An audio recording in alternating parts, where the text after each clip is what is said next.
ફક્ત એક ગ્રંથ નથી એ વારંવાર કહેવાયું છે. સ્વયં ભગવાન શ્રી કૃષ્ણ ધામ ગમન વખતે પોતાનું વાંગમય સ્વરૂપ, સરળ ગુજરાતીમાં કહીએ તો પોતાનો શબ્દ દેહ, એ આ ભાગવત ભગવાન સ્વરૂપે આપણને આપીને ગયા છે. એમાં રહેલી પોતાના તમામ અવતારોની કથા અને જીવન કેમ જીવવું અને અંતકાળે મોક્ષ તરફ ગતિ કેમ કરવી, એની શીખ આપણને આ ભાગવત ભગવાનમાં મળતી રહે છે. હિતેશ દાદાએ ગઈકાલે કીધું છે, વ્યાસ ગાદીનું અધિકાર કોને છે. એટલે વધારે કંઈ કહેવાને બદલે એટલું જ કહીશ, એક બ્રહ્મનિષ્ઠ બ્રાહ્મણ, એક સંધ્યા કરનાર બ્રાહ્મણ જ્યારે કથા સંભળાવે, એનાથી પવિત્ર કંઈ આપણને મળવાનું હોતું નથી.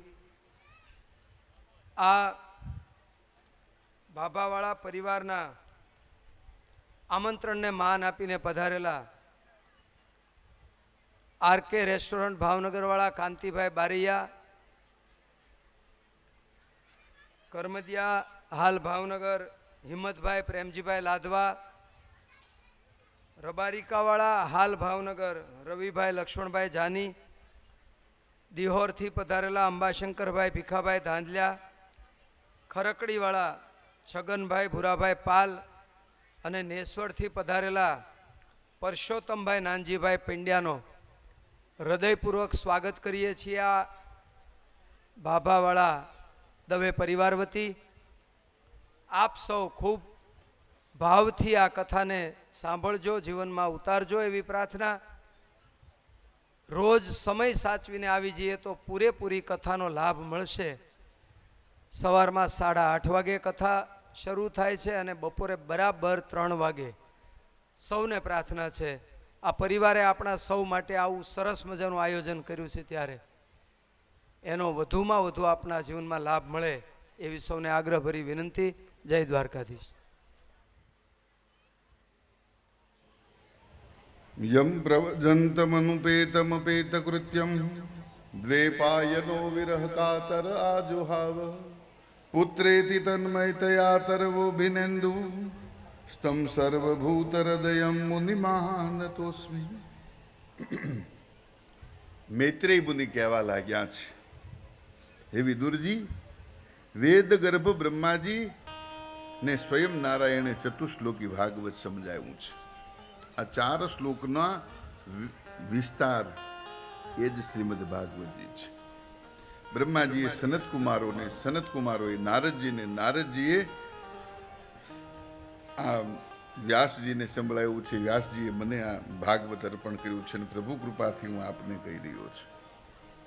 બ્રહ્માજીએ સૃષ્ટિનું સર્જન શરૂ કર્યું છે. સૌ પ્રથમ 4 પુત્રો ઉત્પન્ન કર્યા છે, જેનું નામ છે સનત, સનક, સનનંદ અને સનાતન. આ 4 પુત્રોને બ્રહ્માજીએ આજ્ઞા કરી છે કે હું તમને આજ્ઞા કરું છું, તમે સૃષ્ટિનું સર્જન કરો. ત્યારે 4 પુત્રો કહેવા લાગ્યા છે, હે પિતાજી, અમે તો બ્રહ્મને માનનારા છીએ, અમે મોક્ષ માર્ગને માનનારા છીએ, અમે પ્રભુ ભજનને માનનારા છીએ. સંસાર તો બંધન કરતા બને, માટે હે પિતાજી, આ આજ્ઞા અમે તમારી પાળશું નહીં. બ્રહ્માજીએ શ્રાપ આપ્યો છે, જાઓ, જેવી અવસ્થા છે ને એ જ અવસ્થામાં રહેજો. બાલ્ય અવસ્થાની અંદર તન્ને રહ્યા છે. પછી બ્રહ્માજીએ સરસ્વતીનું સર્જન કર્યું છે. બ્રહ્માજીએ સરસ્વતીનું સર્જન કરતા સરસ્વતીની સુંદરતા ઉપર ખુદ બ્રહ્માજી મોહ પામ્યા છે. બ્રહ્માજીને મોહ પામેલા જોઈ વારંવાર દ્રષ્ટિ કરવા લાગ્યા છે. નારાયણે શ્રાપ આપ્યો છે અને બ્રહ્માજીનું એક મસ્તક છે એ કપાયું છે. બ્રહ્માજીને થયું કે નારાયણની શ્રાપથી હું હાંસીને પાત્ર બન્યો છું, આ દેહ રાખવાનો મને કોઈ અધિકાર નથી. બ્રહ્માજીએ દેહનો ત્યાગ કર્યો છે. ત્યારે સનત કુમારોએ સુખડ ઘસી અને એની સુગંધમાંથી નવા બ્રહ્મા ઉત્પન્ન કર્યા. આ નવા ઉત્પન્ન થયેલા બ્રહ્માજીએ ચારે બાજુ ગરદન ફેરવી અને જોયું છે, જે પુનઃ ચતુર્મુખ થયા છે.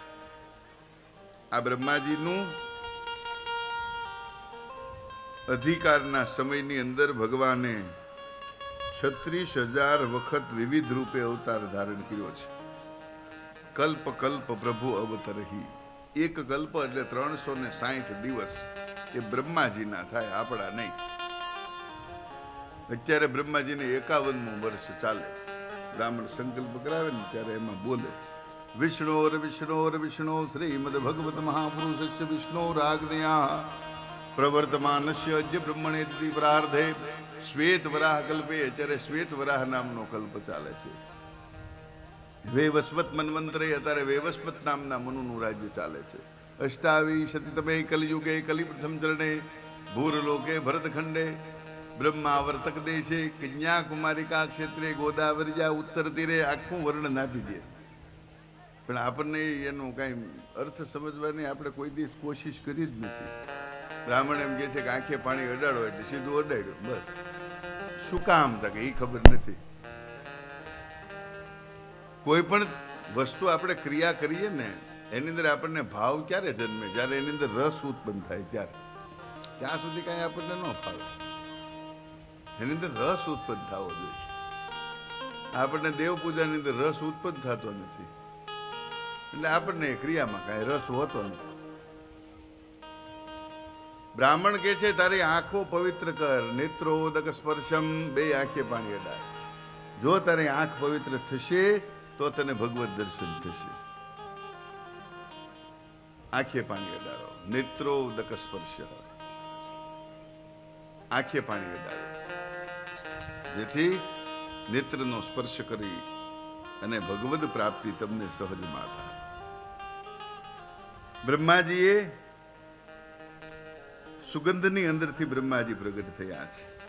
બ્રહ્માજીનું આયુષ્ય છે 360 દિવસનું છે. બ્રહ્માનો એક દિવસ આવા 100 વર્ષ એ બ્રહ્માજીને થયા છે. બ્રહ્માજીએ સનત કુમારોને કહ્યું ત્યારે સનત કુમારોએ ના પાડી છે. બ્રહ્માજીએ ફરી ક્રોધ કરતા લલાટની મધ્યમાંથી રોદયતી અશ્ય સહ રુદ્ર, રુદ્રનું પ્રાગટ્ય થયું છે. બ્રહ્માજીએ 10 પ્રકારની સૃષ્ટિ રચી છે. પહેલી મહત્તત્વની, બીજી અહંકારની, ત્રીજી ભૂતની, ચોથી ઇન્દ્રિયોની, પાંચમી વૈકારી, છઠ્ઠી તામસી. આ 6 પ્રકારની સૃષ્ટિ. પછી 7મી સ્થાવર, 8મી પશુ પક્ષીની, 9મી માનવની અને 10મી દેવ સૃષ્ટિ. બ્રહ્માજીએ 10 પુત્ર પછી ઉત્પન્ન કર્યા છે. આ 10 પુત્રોમાં મરીચી છે, અત્રિ છે, અંગીરા છે, પુલસ્ય છે, પુલહ છે, ક્રતુ છે, ભૃગુ છે, વશિષ્ઠ છે, દક્ષ છે, નારદ છે અને છાયામાંથી કરદમ થયા છે. બ્રહ્માજીએ મુખમાંથી 4 વેદ અને એક જોડકું પ્રગટ કર્યું છે, જેમાં પુરુષે મનુ કહેવાના છે અને સ્ત્રીએ શત્રુપા કહેવાણી છે. મનુ એટલે મન ને શત્રુપા એટલે બુદ્ધિ. બુદ્ધિના વિવિધ રૂપો છે, 100 કરતા પણ વધારે. અને મનુને 2 પુત્ર થયા છે, જેનું નામ છે પ્રિયવ્રત અને ઉત્તાનપાદ. આકુતિ, દેવહૂતિ અને પ્રસૂતિ નામે 3 કન્યા થઈ છે. નિરામય વાચો વદતો મુને પુણ્યતમા નૃપ, ભૂય પ્રપચ્છકો રાવ્યો વાસુદેવ કથાર્દત. 3જા સ્કંદના 13મા અધ્યાયનો 2જો શ્લોક. સુખદેવજી કહે છે, રાજન મૈત્રેય મુનિની વાણી સાંભળી વિદુરજીએ પૂછ્યું છે કે મનુ અને શત્રુપાએ ક્યું કાર્ય કર્યું. મનુ અને શત્રુપાએ બ્રહ્માજીને વંદન કરીને પૂછ્યું, મહારાજ અમને આપને પ્રિય થાય એવું ક્યું કાર્ય કરીએ? ત્યારે બ્રહ્માજીએ કહ્યું, તમે સૃષ્ટિનું સર્જન કરો. મનુ અને શત્રુપાએ કહ્યું, મહારાજ સૃષ્ટિનું સર્જન તો કરીએ, પણ પૃથ્વી છે ક્યાં? એનું અસ્તિત્વ ક્યાં છે? બ્રહ્માજી વિચાર કરવા લાગ્યા છે. પૃથ્વી તો અગાધ જળની અંદર ડૂબેલી છે. આમ વિચાર કરતા બ્રહ્માજીને છીંક આવી છે અને છીંક આવતા બ્રહ્માજીની નાસિકામાંથી એક વરાહનું બચ્ચું પ્રગટ થયું છે. જોત જોતામાં વરાહનું બચ્ચું મોટા પર્વત સમાન બન્યું છે અને આ વરાહ નારાયણે રસાતળમાં રહેલી ધરતીને દાંતના અગ્રભાગ ઉપર ઉચકી છે. બરાબર એ જ વખતે એક અસુર ત્યાં આવ્યો છે.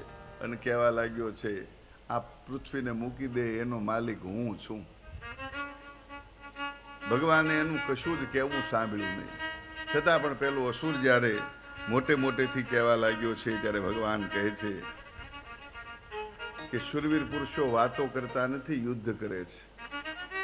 ભગવાને યોગ માયાના જળ ઉપર આ પૃથ્વીને સ્થિર કરી છે અને યોગ માયાના જળ ઉપર પૃથ્વીને સ્થિર કરી છે. પરીક્ષિત કહે છે, પ્રભુ આ દૈત્ય કોણ હતો અને જળની અંદર શું કરતો હતો? સુખદેવજી મહારાજ કહે છે, સાધુ વીર ત્વયા પૃષ્ટમ અવતારમ કથા હરે યત્વમ પૃચ્છસી મર્ત્યાનામ મૃત્યુપાશ વિશાતિનમ. હે વીર, તમે ખૂબ જ સારો પ્રશ્ન પૂછ્યો છે. આ પ્રશ્નથી નક્કી થાય છે તમને ભગવાનની કથા સાંભળવામાં રસ છે. મિત્રો, કથાની અંદર આપણે બેસી ખરા, પણ આપણી અંદર કથા બેસે નહીં, કેમ કે મન ચંચળ છે. એને કંટ્રોલમાં ન કરીએ ત્યાં સુધી કથામાં બેસે જ નહીં. મન લોભી, મન લાલચી, મન ચંચલ, મન ચોર. મનને ચોર કીધું છે. મન છે એને સ્થિર કરવું. ભગવદ કથા ભાવથી સાંભળવી, તો એ કથા છે ને એ ઔષધિનું કામ કરે. જેમ અભ્યાસ કરનારો કોઈ બાળક હોય તો એને આપણે વિદ્યાર્થી તરીકે સંબોધન કરીએ છીએ. ધન મેળવવાની લાલસા વાળો હોય તો એને આપણે ધનાર્થી કહીએ. એમ જ્યારે કૃષ્ણાર્થી બનીએ ને તારે કથા સંભળાય, ત્યાં સુધી કથા સંભળાય નહીં. એક પ્રકારનો ભાવ પ્રગટ થાય. કૃષ્ણાર્થી બની અને કથા સાંભળવું. કૃષ્ણાર્થી બનીને કથા સાંભળવાથી ભગવદ પ્રાપ્તિ સહજમાં રહે છે. ભાગવતજી એ ભવરોગની દવા છે. ગુણાતીત અવસ્થાની અંદર જે પારાયણ કરવામાં આવે છે, વક્તા શ્રોતાને મનને હરી લે છે. ભૂખ ન લાગે, થાક ન લાગે, ઊંઘ ન આવે, આળસ ન થાય. આવું જે પારાયણ છે ને એને નિર્ગુણ પારાયણ કહેવાય. આ ગુણાતીત અવસ્થા છે, ભગવદ પ્રાપ્તિની એક અવસ્થા છે. એમાં સમયનું જ્ઞાન ન રહે. બીજી જગ્યાએ સમયનું જ્ઞાન રહે, ઘડિયાળ સામો દ્રષ્ટિ રહે, ક્યારે 6 વાગે, ક્યારે 6 વાગે. કેમ કે એમાં શ્રોતાને રસ ન હોય ને વક્તાને રસ ન હોય, બેમાંથી એક રસ જ ન હોય. કથા ક્યાં ચાલે છે તો એ ખબર ન હોય, ક્યાં પૂરી થઈ તો એ ખબર ન હોય, ક્યારે કોનો જન્મ થાય છે કઈ નક્કી જ નહીં. ઓચિંતાના જન્મ થાય ભગવાનના. આ તામસિક પારાયણ છે, જેનાથી પાપ કરવાની વૃત્તિ વધે છે. અને ગુણાતીત અવસ્થાની અંદર જ્યારે કથા સાંભળો ત્યારે તમારા હૃદયના ભાવ છે ને એ ભગવાનની સાથે જોડાય છે. ભગવાનની સાથે તમારો તાર લાગે છે.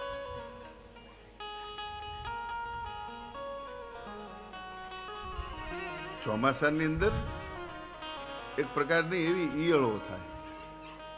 ભમરી છે ને ઈંડા નથી મૂકતી. ભમરી ઈયળને ગોતવા માટે ચોમાસામાં નીકળે. ખડ હોય ને ઝીણું ઝીણું, એમાં એવી ઈયળો હોય. એની ઉપરથી આમ ઉડે. આમ પેલી જે તેજ મગજની ઈયળ હોય ને એને એમ થાય કોણ હમણાં પસાર છું, એટલે આમ ઊંચી થાય. એટલે ભમરી તરત પાછું વળીને જોવે કોણ ઊભું થયું. વળતા એને જ લઈ લે. પછી પોતાનું દર બનાવે અને દરની અંદર એ ભમરી છે એ આ ઈયળને પૂરી દે. બહાર જાય વારંવાર ચારો ચરીને આવે ને પેલી ભમરીને ડંખ મારે. બહાર જાય ચારો ચરીને આવે ને ભમરીને ડંખ મારે. એટલે આ ભમરી વારંવાર ડંખ મારે એટલે ઈયળને પીડા થાય છે. ઈયળ ભમરીમય બની જાય અને સતત એનું સ્મરણ કરે, હમણાં ભમરી આવશે ને મને ડંખ મારશે, હમણાં ભમરી આવશે ને ડંખ મારશે. આમ ચિંતન કરતા કરતા ઈયળની ભમરી બની જાય. હવે જો ઈયળમાંથી ભમરી થતી હોય તો નરમાંથી નારાયણ કેમ ન થાય? પખવાવીને હે ઈયળ લાગી ઉડ પખો આવીને ઈયળ લાગી ઉડ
कल्पतरोर्गलितफलशुकमुखादवृतद्रवसंयुतं पिबत भागवत रसमहालयो मुहुरहो रसिका भुवि भावुका। શ્રીમદ ભાગવતજી એ રસ માધુર્ય વાળું છે, જેને સુખદેવજીનો સંસર્ગ થવાથી એ વધારે રસાળ બન્યું છે. આ સાંભળતા જીવને ક્યારેય તૃપ્તિ થતી નથી, અને ત્યારે આપણે માનવું કે આપણે કૃષ્ણાર્થી સોતા બન્યા છે.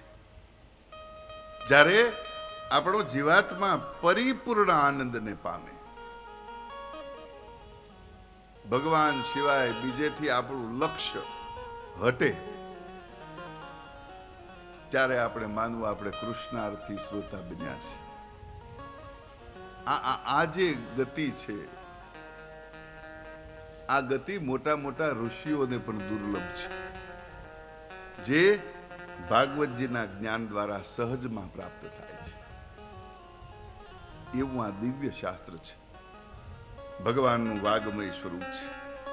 સુખદેવજી કહેવા લાગ્યા છે, હે રાજન, આ અસુર એ બીજો કોઈ હતો નહીં, પણ કશ્યપ અને દિતિનો પુત્ર હતો, હિરણાક્ષ બન્યું છે. એવું એક વખત દિતિએ સંધ્યા કાળે પુત્રેષણા જાગતા કશ્યપજીને કહ્યું છે, હે સ્વામી, મને પુત્ર આપો. કશ્યપે કહ્યું છે, હે દેવી, અત્યારે સંધ્યા કાળ થયો છે, અત્યારે મહાદેવજી પોતાના ભૂત ગણોની સાથે વિચરણ કરવા માટે નીકળ્યા છે. આ સંધ્યા કાળે તો દેવી પાણી પણ પીવાય નહીં, અને તમે પુત્રેષણાની માગણી કરો છો એ યોગ્ય નથી. પણ ખરેખર ભાવિની પ્રબળતા એવી છે ને, એના હિસાબે ઘણું કહેવા છતાં દીતિ માન્યા નહીં. ત્યારે કશ્યપે કહ્યું છે, હે દેવી, હું તમને વારંવાર કહું છું, છતાં તમે માનતા નથી, તો તમારા ઉદરથી એવા 2 પુત્રો જન્મશે, જેનો નાશ કરવા માટે સ્વયં પરમાત્માને અવતાર ધારણ કરવો પડશે. આ દિતિએ કશ્યપના તેજને ઘણા લાંબા સમય સુધી પોતાના ઉદરની અંદર ધારણ કરી રાખ્યું છે. ધારણ કરતા સૂર્ય અને ચંદ્રના તેજ ઝાંખા પીડ્યા છે. દિતિએ 100 વર્ષ સુધી ગર્ભને ધારણ કર્યો છે અને સર્વ દેવતાઓ ગભરાયા છે. બ્રહ્માજીના શરણે ગયા છે. બ્રહ્મા બધાને લઈ નારાયણની પાસે ગયા છે. ત્યારે નારાયણે બ્રહ્માદિ દેવોને કહ્યું છે, અત્યારે દિતિના ઉદરની અંદર સનકાદિક મુનિઓના શ્રાપ પામેલા અને મારા બંને પ્રિય એવા 2 દ્વારપાળો જેનું નામ જય અને વિજય છે, એ અત્યારે અસુરપણાને પામી દિતિના ઉદરની અંદર આવ્યા છે. પરીક્ષિત મહારાજે પ્રશ્ન કર્યો, મહારાજ, ભગવાનના દ્વારપાળ હોવા છતાં એ અસુરપણાને કઈ રીતે પામ્યા? હતા તો ભગવાનના દ્વારપાળ. ત્યારે ભગવાન બાદરાયણ કહેવા લાગ્યા છે કે જે કાંઈ બને છે ને એ સઘળું હરિની ઈચ્છાથી જ બને છે. આ બની રહ્યું છે કાર્ય બધું ભગવાનની ઈચ્છા મુજબ જ બને છે. મનુષ્યની ઈચ્છાથી કોઈ કાર્ય થતું નથી. એક વખત સનકાદિક મુનિઓના હૃદયની અંદર અભિમાન પ્રગટ થયું છે. ભગવાનની પાસેથી સનકાદિક મુનિઓ કહેવા લાગ્યા છે, મહારાજ, અમે ક્રોધને જીત્યો છે, તમારી કરતા અમે મહાન છીએ. ભગવાનને થયું કે મારા મુનિઓના હૃદયની અંદર જે આ અજ્ઞાન રૂપી અભિમાન છવાણેલું છે એને મારે દૂર કરવું પડશે. સનકાદિક મુનિઓને નિયમ હતો દરરોજ ભગવાનના નિત્ય દર્શન કરવા. ભગવાને પોતાના બંને દ્વારપાળો જય અને વિજયને બોલાવીને કહ્યું છે, પહેલી ચોકીના દ્વાર રક્ષકો તમે છો. આવતીકાલે કોઈ પણ ભગવાન કહે છે કે દર્શન કરવા આવે ને તમારે અટકાવવા, અંદર દર્શન કરવા દેવા નહીં. પહેલા કહ્યું, ભલે મહારાજ. સનકાદિક મુનિઓ બીજે દિવસે પ્રાતઃકાળે ભગવાનના દર્શન કરવા માટે આવ્યા છે. બંને દ્વારપાળો અટકાવ્યા છે, અંદર જવાની મનાય છે. અરે પણ અમે ભગવાનના નિત્ય દર્શન કરવા વાળા છીએ. તમે નિત્ય દર્શન કરો છો, પણ અમે ભગવાનના સેવકો છીએ. ભગવાનની આજ્ઞા અનુસાર અમારે કાર્ય કરવું પડે છે. તમારી વાત સાચી, અમે તમને અંદર જવા દઈશું નહીં. સનકાદિક મુનિઓને ક્રોધ ચડ્યો છે. દેવતાઓના સ્થાનની અંદર રહેવા છતાં તમારી બુદ્ધિ નિર્મળ થઈ નથી, જાઓ અસુર બની જાઓ. શ્રાપ પામેલા બંને દ્વારપાળો રડવા લાગ્યા છે. રડવાનો અવાજ સાંભળી ભગવાન પોતે લક્ષ્મીજીને લઈને પધાર્યા છે. રડવાનું કારણ પૂછ્યું, હે દ્વારપાળો, તમે શા માટે રડો છો? બંને દ્વારપાળો કહેવા લાગ્યા છે, મહારાજ, અમને સનકાદિક મુનિઓએ શ્રાપ આપ્યો છે. અરે પણ સનકાદિક મુનિઓએ તો ક્રોધને જીત્યો છે. મુનિઓ કોઈ દી શ્રાપ આપે જ નહીં. કાલ જ વાત કરતા હતા. સનકાદિક મુનિઓને ક્ષોભ થયો છે. એને થયું, મહારાજ, અમારો શ્રાપ મિથ્યા જાય. ભગવાને કહ્યું કે ના, એ કોઈ દિવસ ન બને. જે કાંઈ બને છે ને એ બધી મારી પ્રેરણાથી જ બને છે. પૃથ્વી પર તારે અધર્મનો વ્યાપ વધ્યો છે અને પૃથ્વીનો ભાર ઉતારવા માટે અમે અવતાર લેવાનું નક્કી કર્યું છે. તો તમે એ કાર્યની અંદર અમને પ્રેરણારૂપ થયા છો, માટે તમારો શ્રાપ ક્યારેય મિથ્યા નહીં જાય. પોતાના બંને દ્વારપાળોની સન્મુખ આવીને ભગવાન કહેવા લાગ્યા છે, દ્વારપાળો, 7 જન્મ સુધી જો પ્રેમ ભાવથી ભજન કરશો ને તો તમારી મુક્તિ થશે અને પુનઃ મારા પાર્ષદપણાને પામશો. અને વેરભાવથી જો મારું ભજન કરશો તો 3 જન્મમાં મુક્તિ થશે અને પુનઃ મારા પાર્ષદપણાને પામશો. નક્કી તમારે કરવાનું છે. 7 જન્મની પ્રેમ લક્ષણા ભક્તિ કરવી છે કે 3 જન્મની વેરભાવ વાળી ભક્તિ કરવી છે. ત્યારે બંને દ્વારપાળો કહેવા લાગ્યા છે, મહારાજ, તમારો વિરહ અમારાથી સહન થશે નહીં. અમે વેરભાવ વાળી ભક્તિ કરી અને 3 જન્મની અંદર મુક્તિ માગીએ છીએ. 3 જન્મની બધાએ જવાબદારી લીધી છે. સનકાદિક મુનિઓએ પ્રથમ જન્મની જવાબદારી લીધી છે. પ્રથમ જન્મની અંદર હિરણ્યકશ્યપુ અને હિરણાક્ષ થયા છે અને સનકાદિક મુનિ એ પ્રહલાદજીનો અવતાર થયા છે. એ જન્મમાં મુક્તિ એણે અપાવી છે. બીજા જન્મની અંદર રાવણ અને કુંભકર્ણ થયા છે. એ જન્મની જવાબદારી જાનકીજીના રૂપમાં લક્ષ્મીજીએ લીધી છે. ત્રીજો જન્મ દંતવક્ર અને શિશુપાળ તરીકે થયો છે. એ જન્મની જવાબદારી ભગવાન નારાયણે સ્વયં લીધી છે, જે કૃષ્ણ પરમાત્મા બન્યા છે. આ અસુરોને 3 જન્મની મુક્તિ અપાવવાની વાત કરી છે. પહેલો જન્મ છે એ લોભનો છે. હિરણ્યકશ્યપુ અને હિરણાક્ષી એ લોભનો જન્મ છે. રાવણ અને કુંભકર્ણ એ કામનો જન્મ છે. અને દંતવક્ર અને શિશુપાળ એ ક્રોધનો જન્મ છે. લોભ, કામ અને ક્રોધ નારાયણનું ભજન કરવાથી છૂટે છે. આ હિરણાક્ષ એનો જન્મ થયો છે અને હિરણાક્ષ પૃથ્વીનો માલિક બનીને બેઠો છે. બ્રહ્માની રાત્રિ શરૂ થતાં વેદ ગર્ભ બ્રહ્માજીના મુખમાંથી વેદો સરી પીડ્યા ત્યારે વેદ અને પૃથ્વીનું હરણ કરીને આ અસુર જતો રહ્યો છે. પૃથ્વીનો માલિક બન્યો છે. રસાતળની અંદર પૃથ્વીને લઈને આ અસુર જતો રહ્યો છે. પોતાની સાથે યુદ્ધ કરે એવો સમો વળગ્યો શોધવા માટે અસુર નીકળ્યો છે. વરુણ લોકમાં ગયો છે. વરુણ દેવને કહ્યું છે મારી સાથે યુદ્ધ કરો. વરુણે ના પાડે, ભાઈ હું તારી સાથે યુદ્ધ કરી શકીશ નહીં. સમો વળ્યો હોય ને એવાની સાથે યુદ્ધ કરાય. ત્યારે પેલો અસુર સમો વળ્યો કોણ એમ પૂછતા વરુણ દેવે કહ્યું છે સમો વળ્યો તારા સામે યુદ્ધ કરી શકે એવી એક જ વ્યક્તિ છે ને એ સ્વયં નારાયણ છે. નારાયણને ગોતવા માટે આ અસુર નીકળ્યો છે. ક્ષીરસાગરને કિનારે આ અસુર ફરી રહ્યો છે. માર્ગમાં નારદ મુનિ મળ્યા છે. નારદ મુનિ છે ને એ ભક્તિ છે. ભક્તિ જ બતાવી શકે ભગવાન ક્યાં છે.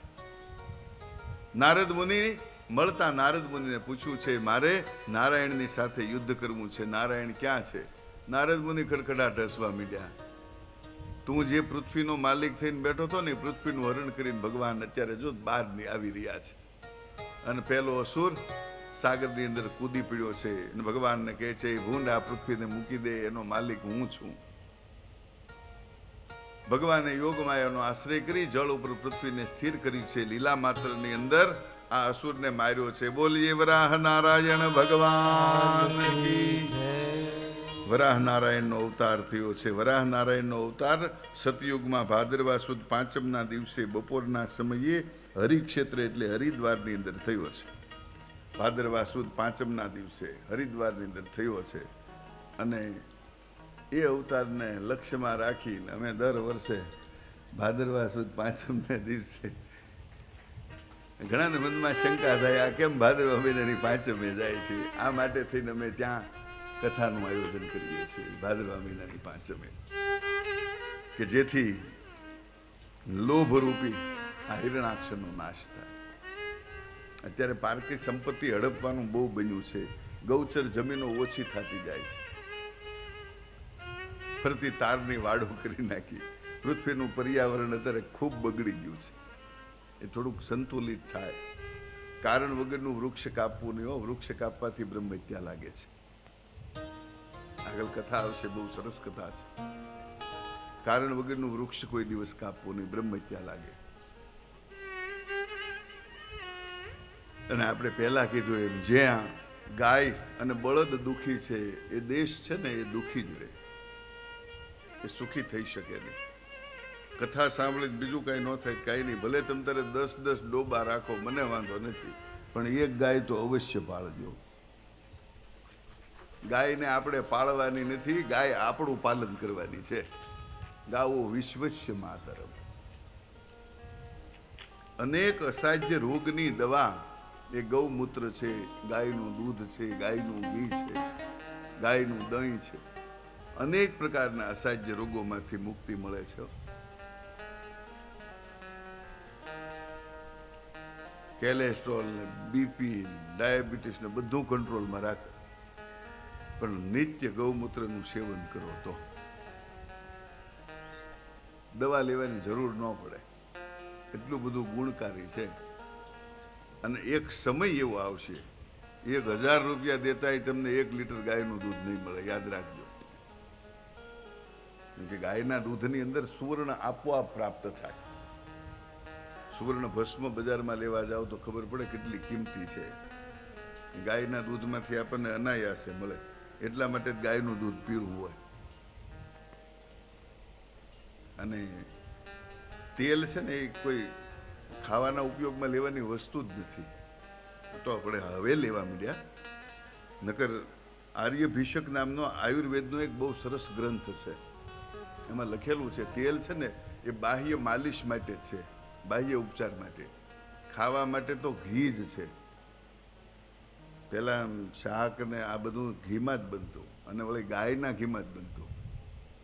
એટલે માણસોની તંદુરસ્તી સારી રહેતી, 100 વર્ષનું આયુષ્ય ભોગવી શકતા. પણ અત્યારે કાંઈક વ્યસને ટાળી દીધા અને કાંઈક આ બધા જુદા જુદા અખતરા કરીને. ભેંસનું દૂધ છે ને એ ચરબી વધારે, ઘટાડે નહીં, ફેટ વધારે. ગાવો વિશ્વસ્ય માતરમ. ભગવાને આ માટે પૃથ્વી ઉપર અવતાર ધારણ કર્યો છે. વિપ્રધેનું સુર સંત હિત લીનહ મનુજય અવતાર નિજ ઈચ્છા નિર્મિત તનુ માયા ગુણ ગોપાલ. ભગવાને આ માટે પૃથ્વી ઉપર અવતાર ધારણ કર્યો છે. આ ભગવાનનું હેતુ છે. ભગવાને ભાદરવા સુદ 5મના દિવસે વરાહ નારાયણનું પ્રાગટ્ય થયું છે. વરાહ નારાયણે યજ્ઞ કરવાના સાધનો વેદવાદી બ્રાહ્મણોને અર્પણ કર્યા છે. ત્યારથી યજ્ઞની શરૂઆત થઈ છે. અને જે જગ્યાએ પોતાના શરીરને આમ ખંખેર્યું છે, જે સમુદ્રના જળથી ભીંજાયેલું શરીર હતું એને કોરું કરવા માટે વરાહ નારાયણે જ્યાં શરીર પોતાનું ખંખેર્યું છે, એમાંથી એના રૂવાડામાંથી જે વનસ્પતિ ઉત્પન્ન થઈ છે એને દુર્વા કહેવામાં આવે છે, એને દર્ભ કહેવામાં આવે છે. આ દર્ભ છે ને એ બહુ પવિત્ર માનવામાં આવે છે. અને વિજ્ઞાને પણ સાબિત કર્યું છે કે એની અંદર કોઈ પણ પ્રકારના વિકિરણોની અસર થતી નથી. જ્યારે ગ્રહણનો યોગ થાય ને ત્યારે ગ્રહણના કિરણો એની અંદર સ્પર્શતા નથી. એટલા માટે આપણે બધી વસ્તુની અંદર દર્ભ મૂકીએ છીએ. દર્ભ છે એ પવિત્ર છે. અને દર્ભની અંદર એવું કહેવાય છે, એના દર્ભની કુશ મધ્યે બ્રહ્માજીનો વાસ છે, કુશની અગ્રભાગની અંદર નારાયણનો વાસ છે, મૂળમાં શિવજીનો વાસ છે.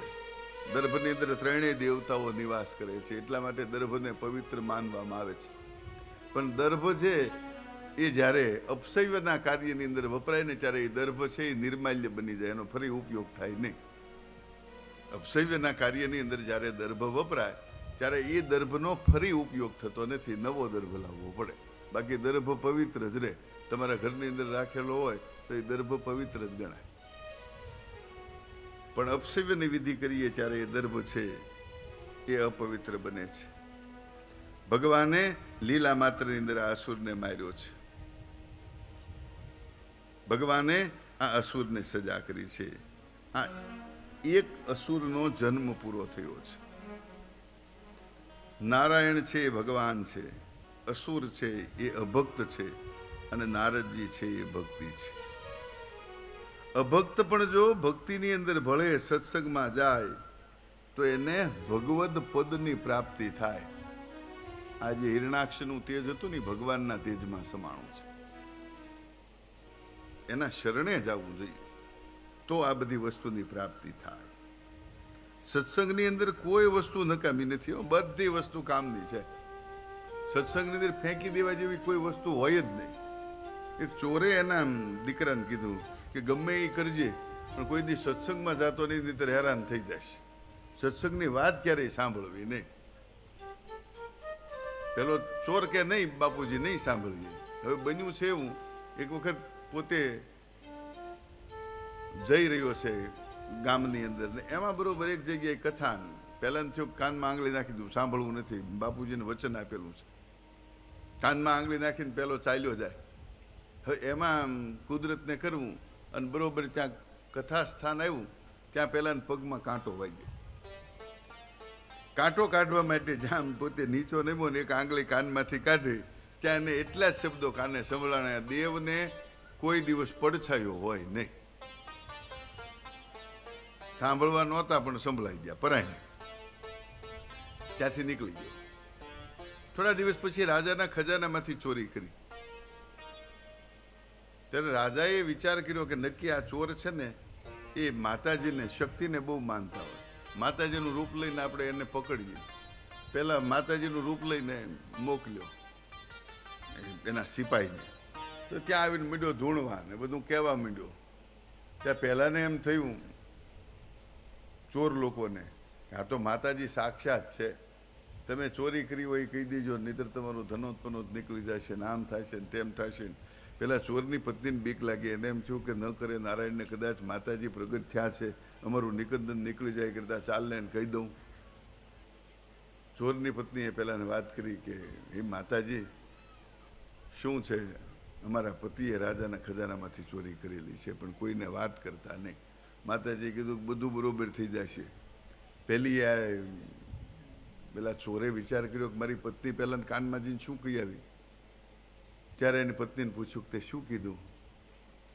તો કે મેં બીજું કાંઈ કીધું નથી, તમે જે ચોરી કરી હતી માતાજી આગળ કબૂલી લીધી. પહેલાં ચોરે જોયું કે દેવને પડછાયો હોય નહીં એ મેં સાંભળેલું છે, અને આને તો પડછાયો છે.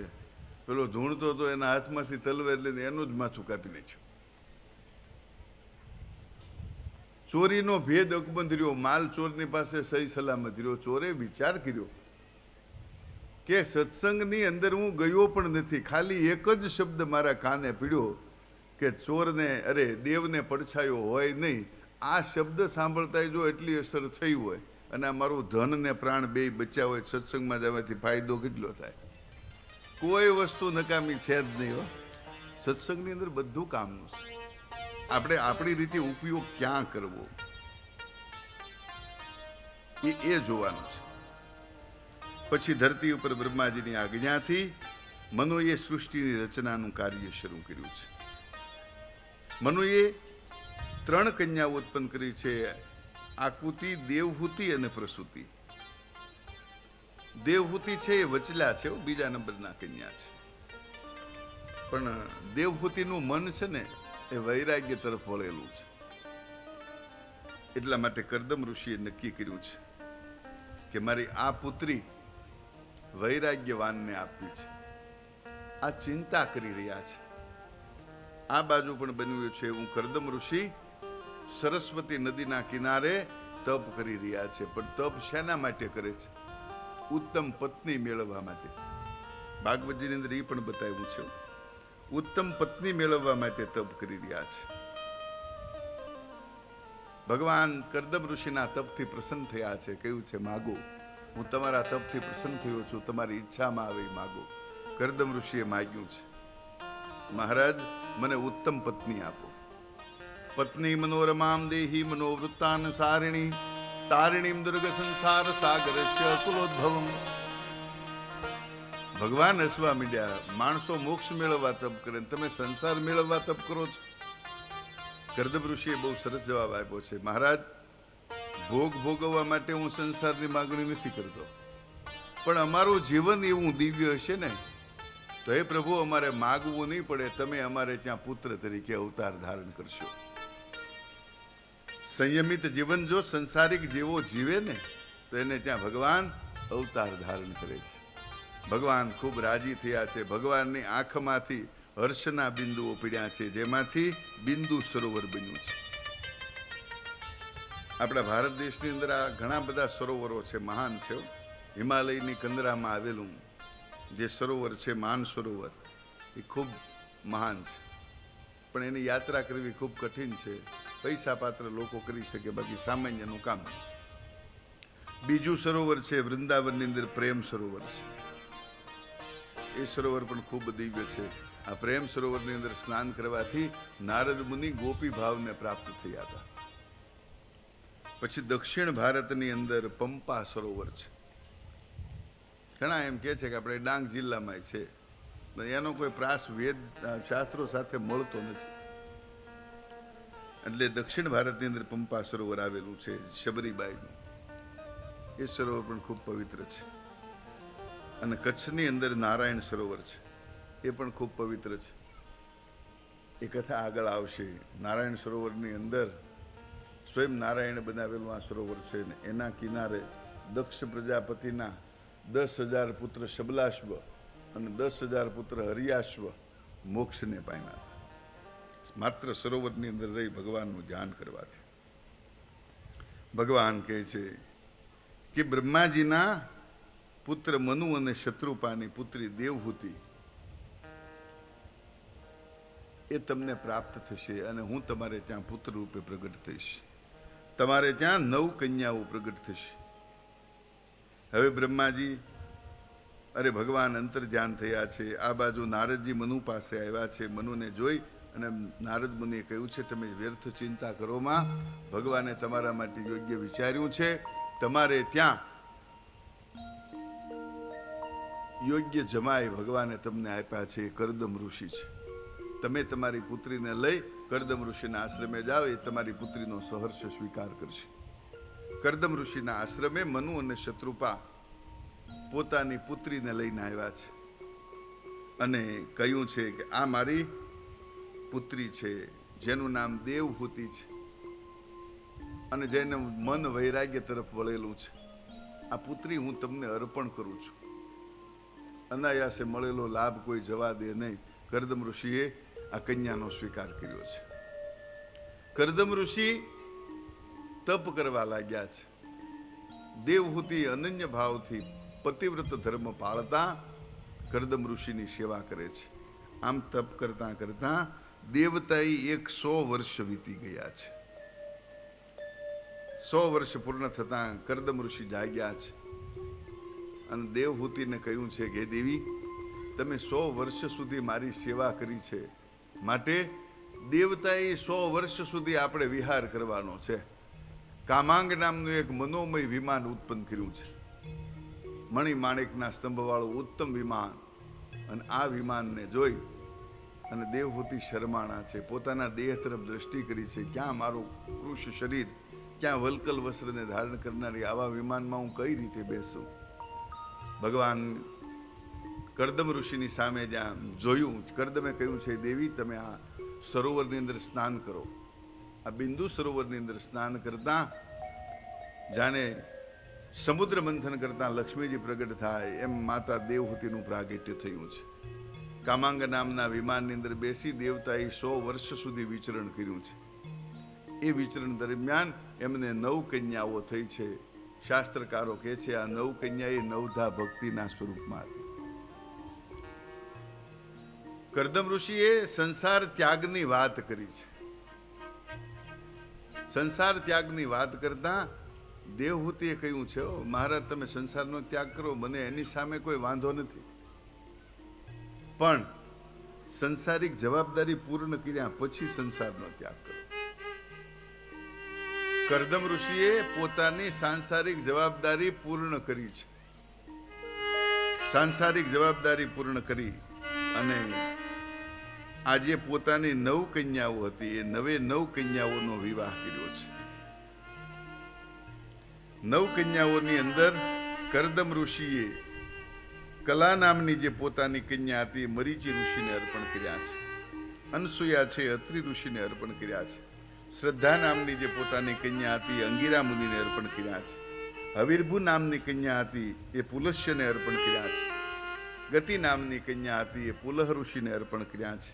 ક્રિયા નામની કન્યા હતી એ ક્રતુ ઋષિને અર્પણ કર્યા છે. ખ્યાતિ નામની જે કન્યા હતી ભૃગુ ઋષિને અર્પણ કર્યા છે. અને અરુંધતી નામની જે કન્યા હતી એ વશિષ્ઠને અર્પણ કર્યા છે.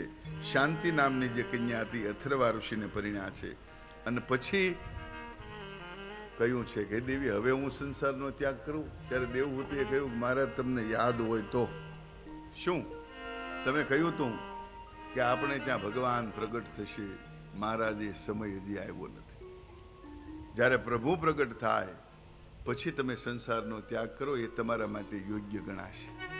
પતિવ્રતા નારીનો ધર્મ છે, પતિ સામે કોઈ દિવસ પ્રશ્ન કરાય નહીં. પણ એ મહારાજ તમે આપેલા વચનને હું યાદ કરાવું છું. તમે સંસાર છોડીને જાઓ, ભગવત ભજન કરો, એ ખરેખર મને ખૂબ ગમે. પણ મહારાજ આ કાર્ય તમે કહ્યું છે કે ભગવાન આપણે ત્યાં અવતાર ધારણ કરશે, તો મહારાજ એ ભગવાનનું અવતાર કાર્ય પૂર્ણ થાય ને પછી તમે સંસારનો ત્યાગ કરો. કરદમ ઋષિએ કહ્યું છે કે હે દેવી, ભગવદમય જીવન જીવવાથી ભગવદ પ્રાપ્તિ થાય છે. જીવનની અંદર જ્યારે નવધા ભક્તિ પ્રગટ થાય છે ત્યારે પ્રભુ પ્રગટ થાય છે. થોડા સમય બાદ જેમ કાષ્ટમાંથી અગ્નિ પ્રગટ થાય એમ દેવહૂતિના ઉદરથી કપિલ નારાયણ ભગવાનનું પ્રાગટ્ય થયું છે. કપિલ નારાયણ ભગવાનનું પ્રાગટ્ય થતા દેવતાઓએ દુદુંભી નગારા વગાડ્યા છે, ગાંધર્વો ગાવા લાગ્યા છે, અપ્સરાઓ નૃત્ય કરવા લાગી છે, વૃષ્ટિ થવા લાગી છે. બોલીએ કપિલ નારાયણ ભગવાન કી. કપિલ નારાયણ ભગવાનનું પ્રાગટ્ય થયું.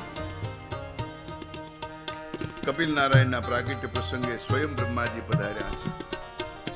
દેવહૂતિને કહ્યું છે, પુત્રી, આ તમારો પુત્ર તમારી અવિદ્યારૂપી ગ્રંથિઓનું છેદન કરશે, તમારા યશ અને કીર્તિને વધારશે.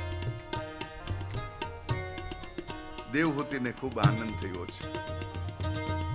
ભાગવતજીનો નિયમ છે કપિલ નારાયણ ભગવાનનું પ્રાગટ્ય થાય ત્યારે આરતી કરવી, પણ અત્યારે બંને આરતી ભેગી આપણે કરશું, કેમ કે 5 વાગી ગયા અને હજી અનસુયાજીનું ચરિત્ર બાકી છે. એટલે સમયસર આપણે કથાને ન્યાય આપવા માટે બંને આરતી સાથે કરશું.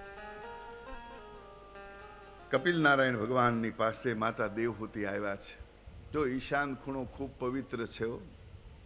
ઘરની અંદર સુખી થવું હોય ને તો ઈશાન ખૂણાને પવિત્ર રાખવો. ઘણી જગ્યાએ અમે જઈને એમ કે મહારાજ બહુ તકલીફ છે ઘરમાં. કેમ તકલીફ છે? ઘરમાં સંપત્તિ ખૂબ આવે પણ રહેતી નથી, ફલાણું થતું નથી. એટલે અમે કહીએ તમારા ઘરે ઈશાન ખૂણામાં સંડાસ બાથરૂમ બનાવ્યા ને ત્યાં બસ એ જ કારણ છે. જ્યાં દેવ મંદિર હોય ત્યાં તમે આવું બનાવો પછી દુઃખ જ થાય. ઈશાન ખૂણો હંમેશા પવિત્ર રાખવો જોઈએ. એક વખત ઈશાન ખૂણાની અંદર ભગવાન ધ્યાન ધરે છે. કપિલ નારાયણ ભગવાન ધ્યાન ધરે છે. એ વખતે માતા દેવહૂતિએ પાસે આવીને કહ્યું, મહારાજ, મારી અવિદ્યારૂપી ગ્રંથિનો સંશય દૂર થાય અને મને જ્ઞાનની પ્રાપ્તિ થાય એવું કોઈ જ્ઞાન, છેવટના તત્વનું જ્ઞાન મને કહો, કેમ કે તમે મને તમારી કૃપાથી પ્રાપ્ત થયા છો. આ કપિલ નારાયણ ભગવાને જે માતાને ઉપદેશ આપ્યો છે એને બધા કપિલ ગીતા તરીકે પણ ઓળખાવે છે અને એમાં સંખ્યાના તત્વની ચર્ચા કરવામાં આવી છે, માટે એને સાંખ્ય શાસ્ત્ર પણ કહેવામાં આવે છે. કપિલ નારાયણ ભગવાને માતા દેવહૂતિને ઉપદેશ આપતા કહે છે કે માં, માણસના બંધન અને મોક્ષનું કારણ એનું મન છે. તમારું મન ક્યાં લાગે છે એની ઉપરથી નક્કી થાય કે તમે બંધનમાં પડવા માંગો છો કે મોક્ષ માર્ગે જવા માંગો છો. ભગવાન તરફ જો તમારું મન લાગે તો મોક્ષ તમારો પાકો છે, અને સંસારિક વિષયોમાં લાગે તો પુનરપી જનનમ પુનરપી મરણમ, લક્ષ 84 ફેરામાં એમને ફેર્યા જ કરવા. 84 લાખ યોની છે. એમાં આપણે સ્થાવર સૃષ્ટિની વાત કરી, જંગમ સૃષ્ટિની વાત કરી, વૃક્ષ, પતા, વેલી, લતા, આ બધી પણ યોની છે. તૃણ, ગુલ્મ, મોટા મોટા પર્વત. ભગવાને એકાદા પર્વતમાં આપણો નિવાસ કર્યો હોય કેટલા જન્મે મુક્તિ મળે. તો અત્યારે તો જેસીબી આવી ગયા એટલે મીડિયા નાશ કરવા, પણ નિત્ર તો પાર આવે નહીં, ક્યારે મુક્તિ મળે. વડના ઝાડની અંદર કે અખરોટના ઝાડની અંદર ભગવાને, અખરોટનું ઝાડ છે એ બહુ મોટું, એમાં 100 વર્ષે તો ફળ લાગે, 100 વર્ષ સુધી ફળ ન આવે. હવે એમાં આપણે ગયા હોય તો ક્યારે આપણી મુક્તિ થાય? પછી પશુ પક્ષીની યોની, જળચરની અંદર કાચબો છે એ વધારે જીવે. એવું કહેવાય છે 500 વર્ષ સુધી કાચબો જીવે, એનું આયુષ્ય બહુ લાંબામાં લાંબુ. એવી યોનીની અંદર જો આપણો જીવાત્મા ગયો હોય તો કેટલા વર્ષ સુધી ભટકવું પડે. એટલે કીધું છે, બહુરી ભાગ્યમાં મનુષ્ય તન પાવા, સુર દુર્લભ શ્રુતિ ગ્રંથ હી ગા. મનુષ્ય જન્મ છે વારંવાર પ્રાપ્ત થતો નથી. અનંત જન્મના પુણ્યનો ઉદય થાય ત્યારે મનુષ્ય જન્મ પ્રાપ્ત થાય. નરસિંહ મહેતાએ કહ્યું છે ને, ભરતખંડ ભૂતળમાં જન્મી જેણે ગોવિંદના ગુણ ગાયા રે, ધન ધન તેના માત પિતાને આ સફળ કરી તેને કાયા. ભગવત સ્મરણ કરવું, ભગવાનના ગુણગાન ગાવા. એમાં સારી વસ્તુનો સંગ કરીએ ને એનું નામ સત્સંગ છે. તાત સ્વર્ગ અપવર્ગ સુખ ધરિયે તુલાય કયંગ તુલન તાહી મિલે તવ જો સુખ લવ સત્સંગ. સત્સંગની અંદર જે સુખની પ્રાપ્તિ થાય છે એવી સુખની પ્રાપ્તિ કુસંગમાં પ્રાપ્ત થતી નથી. કુસંગ છે હંમેશા દુઃખદાયક બને છે.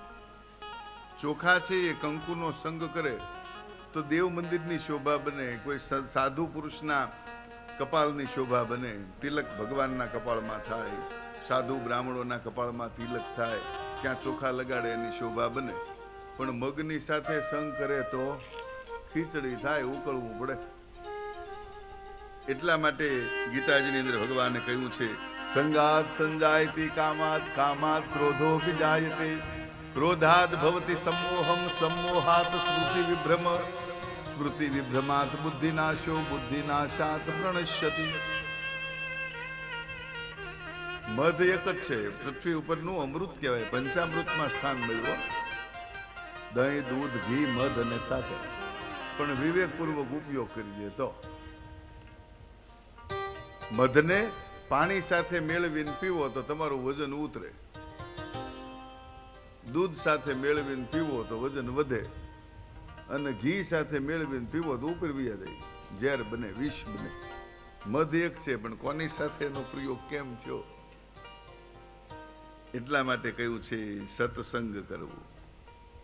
માં સત્સંગની અંદર પણ બે પ્રકારની મારી ભક્તિ છે. એક સહેતુક છે ને બીજી અહેતુક છે. સહેતુક એટલે ભગવાનની પાસે કંઈક માગણી કરવી કે પ્રભુ મને આમ થઈ જશે તો આમ કરશું, આમ થઈ જશે તો આમ કરશું. મારો છોકરો 12માં છે ને સારા ટકા આવશે તો એક શ્રીફળ વધેરશો. તારો છોકરો 12માંથી પાસ થાય છે એટલે સીધો 40,000નો પગાર થાય છે 20 રૂપિયા નાળિયેરમાં. આ સહેતુક ભક્તિ છે, કરારવાળી ભક્તિ છે. મમાપી સંતતિ નાસ્તિ યોસ્તમા જાયતે ધ્રુવમ. સત્યનારાયણની કથામાં સાધુવાણીઓ માગે ને કે મારે સંતતિ નથી, જો થાય છે સત્યનારાયણની કથા કરીશ. આ કરારવાળી ભક્તિ છે. અને બીજી ભક્તિ છે એ અહેતુક ભક્તિ છે. ભગવાન સાથે કરાર ન હોય, ભગવાનની સાથે કોઈ પણ જાતની અપેક્ષા હોય નહીં. જામનગરની અંદર એક સોની મહાજન રહે, સ્વામિનારાયણ ભગવાનના મંદિરે રોજ દર્શન કરવા જાય. એવું સંતોને પૂછ્યું કે મહારાજ શું છે આ ભગવાન આપણે અરે બોલે ખરા? કે બોલે જ ખરા, પણ કે આપણે બધા માગવા વાળા ભિખારી અહીંયા આવે, આપણા ઘરે ભિખારી આવે તો આપણે દરવાજાને જ બંધ કરી દેતા. આ સારા કપડાં પહેરી ભિખારી આવ્યા એમ માનવા. બાકી માગે તો ખરા, રિદ્ધિ દે, સિદ્ધિ દે, અષ્ટનવ નિધિ દે, બંશ में वृद्धि दे, बाक बानी, हृदय में ज्ञान दे, चित्त में ध्यान दे, अभय वरदान दे, शंभु रानी, दुख को दूर कर, सुख भरपूर कर, आशा संपूर्ण कर, दास जानी, सज्जन सो हित दे, कुटुंब सो प्रीत दे, जंग में जीत दे, माँ भवानी. 1 રૂપિયાના સિક્કામાં કેટલું માગે? માગવા વાળા આવે છે, આનાથી કઈ મળે નહીં. પેલા સોની મહાજને કહ્યું કે મહારાજ આપણે માગણી ફેરવી નાખીએ તો જરૂર ભગવત પ્રાપ્તિ થાય. જામનગરની અંદર બનેલો કિસ્સો છે. પેલા મહાજને માગણી શરૂ કરી, ભાઈ ભગવાનના મંદિરની અંદર જઈને બેહ્યો, હે ભગવાન તારી દયાથી બધું છે, છોકરાઓ બધા લાઇનસર છે, પૈસો ઘણો છે, અને કામ ધંધો બહુ સારો ચાલે છે, છોકરાઓએ ધંધો ઉપાડી લીધો છે, હું હાવ નિવૃત્ત થઈ ગયો છું, કાંઈ કામ છે નહીં, બધી વસ્તુ આમ દામ બધું છે મહારાજ, તારી જ કૃપા છે, તારી કૃપાથી આ બધું પ્રાપ્ત થયું છે, તારે કાંઈ જોતું હોય તો મૂંઝાવું નહીં, માગી લેવાનું. પેલા બીજા ભક્તો દાંત કાઢ્યો, આ પ્રાર્થના વિચિત્ર કરે કે માળો. પછી પેલો શરમાણો, એને નક્કી કર્યું કે હવે કોઈ ન હોય ત્યારે જવું, બપોરના સમયે જાય મંદિરમાં બેહીને ભગવાનની આગળ માગે. આમ કરતા કરતા ઘણો સમય વીતી ગયો ને એક વખત મૂર્તિ બોલ્યો કે મહાજન રોજ આવીને કહે છો કાંઈ જરૂર હોય તો કહેજો, કાંઈ જરૂર હોય તો કહેજો, તને કાંઈ દેખાતું નથી? ત્યાં હાથમાં વીંટિયું પહેરી છે, પોંચી પહેરી છે, અને તને હું નથી દેખાતો, મારી ઉપર કાંઈ છે શણગાર? અને પહેલાને છું ભગવાન રાજી થયા હો મહારાજ કે જે જોવે એ બધું આપું. નખ શીખ સુધી ભગવાનને શણગાર કર્યો. હજી પણ એ શણગાર જામનગરની અંદર ભગવાનની મૂર્તિને પહેરાવવામાં આવે. ભગવાન બોલે છે, પણ તમારી માગણી વ્યવસ્થિત હોય તો. આપણી માગણી વ્યવસ્થિત ન હોય તો ભગવાન ક્યાંથી બોલે? ભગવાનને પાસે માગનારા વિચારો ફેરવવાની જરૂર છે. આપણા વિચારો નબળા છે. ભગવત પ્રાપ્તિ તો બધાને ઈચ્છા છે જ, અમને ભગવાન મળે. બધાએ કોઈ પણ વ્યક્તિ એવું ન ઈચ્છે કે અમને ભગવાન ન મળે. મળે એવું બધા ઈચ્છે છે, પણ ભગવાન મેળવવા માટેની મનોવૃત્તિ છે ને એ નથી. એ મનોવૃત્તિ જ્યાં સુધી થાય નહીં ત્યાં સુધી ભગવત પ્રાપ્તિ ન થાય. બાજુમાં નવી દુકાન ખોલે ત્યાં તરત માનતા માને, હો હનુમાન દાદા હાલવું ન જોવે, એક જોડ શ્રીફળ વધેરી, બાકી 3 દી ડબલા બંધ થવા જોવે. આમાં ભગવાન મળે ખરા? ભગવાનની પાસે પ્રાર્થના કરો તો એવી કરો, બાજુની અંદર દુકાન ખુલ્લી છે, મહારાજ મારા 2-4 ગ્રાહક છે ને ત્યાં મોકલજો, જેથી કરીને મને સત્સંગનો અવકાશ મળે. તમારા વેપાર ધંધાની અંદર કોઈ દિવસ ખોટ નહીં આવે. ભગવાન તમારું ધ્યાન રાખશે. અત્યારે ભજનની અંદર બધા જાય છે, પણ બધા સહેતુક ભક્તિ માગે છે, અહેતુક ભક્તિ કોઈ કરતું નથી. અને જ્યારે અહેતુક ભક્તિ થાય છે ત્યારે ઈચ્છાઓ છે ને એ બધી સંતોષાઈ જાય છે. એમાં શ્વાસ ખૂટી જાય અને ઈચ્છા બાકી રહી જાય એનું નામ મૃત્યુ છે. અને શ્વાસ બાકી રહી જાય ને ઈચ્છા પૂરી થઈ જાય એનું નામ મોક્ષ. અબ કછું નાથ ન ચાહીએ મોહે, દીન દયાલુ અનુગ્રહ તો. કોઈ વસ્તુની અપેક્ષા જીવાત્મા કરે નહીં, ત્યારે મોક્ષ પદને પામે છે. તસ્યો પ્રસન્નમવિતુ જગદીચ્છયાત, નાનાતનો ભુવિ ચરણારવિંદ. સોહમ રજામી શરણમ યદુતુ ભયમ મે, યો નિર્દિશમ ગતિર્દશ્ય સતોનુરૂપા. માતાના ઉદરની અંદર પોતાના કર્મને ભોગવવા માટે જીવ છે એ ઊંધે માથે લટકે છે. ઊંધે માથે લટકતો જીવ ભગવાનને પ્રાર્થના કરે છે કે હે પ્રભુ, આ માતાની ઉદરરૂપી ગુફામાં આવેલો લોહી અને વિષ્ટા તથા મળમૂત્રના કૂવામાં પડેલો જઠરાગ્નિથી તપેલો, હે મહારાજ હું બહાર આવવા ઈચ્છું છું. હે પ્રભુ, માત્ર ને માત્ર બહાર નીકળ્યા પછી તારું જ ભજન કરીશ. તારી સિવાય કોઈ વસ્તુનું મારી તરફ દ્રષ્ટિ નહીં જાય. હે મહારાજ, આ એક વખત કૃપા કરો. ભગવાનની કૃપાથી જન્મ થાય છે. જન્મ થતાં જીવ માયામાં ફસાય છે. માયામાં ફસાયેલો જીવ ભગવાનને ભૂલે છે અને એને નરકની પ્રતિ પ્રાપ્ત થાય છે. માટે નિત્ય હરિની સ્મૃતિ રાખ. જે સત્સંગ કરતો નથી, જે માતા પિતા અને ગુરુનો આદર કરતો નથી, જે ગૌ સેવા કરતો નથી, જે શાસ્ત્રને માન આપતો નથી, એની હંમેશા દુર્ગતિ થાય છે.